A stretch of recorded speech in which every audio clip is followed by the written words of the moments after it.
Digital প্ল্যাটফর্মে যেমন Facebook, Instagram, YouTube, WhatsApp সহ বিভিন্ন সাইটগুলোতে প্রতিদিন হাজারো মানুষ সাইবার বুলিংয়ের শিকার হচ্ছে।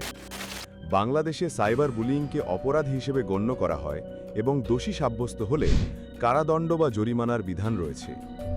সাইবার বুলিং হল ডিজিটাল প্ল্যাটফর্মে কাউকে হয়রানি করা, অপমান করা বা হুমকি দেওয়া।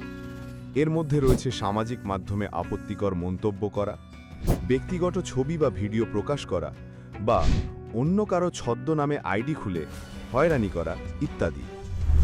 সাইবার বুলিংয়ের শিকার হলে করণীয়: ১. প্রমাণ সংগ্রহ করুন।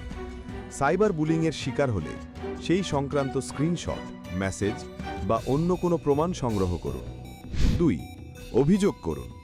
প্রমাণসহ প্রথমে স্থানীয় থানায় অভিযোগ দায়ের করুন। এছাড়াও সাইবার ট্রাইব্যুনাল বা ফেসবুকের মতো প্ল্যাটফর্মে রিপোর্ট করতে পারেন। ৩. আইনি সাহায্য নিন। প্রয়োজনে আইনজীবীর সাহায্য নিন।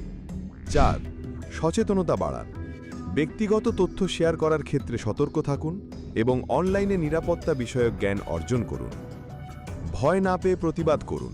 আপনার সচেতনতা আরেকজনের জীবন বাঁচাতে পারে। সাইবার বুলিং বন্ধ হোক। নিজের এবং অন্যের ডিজিটাল নিরাপত্তা রক্ষা করুন।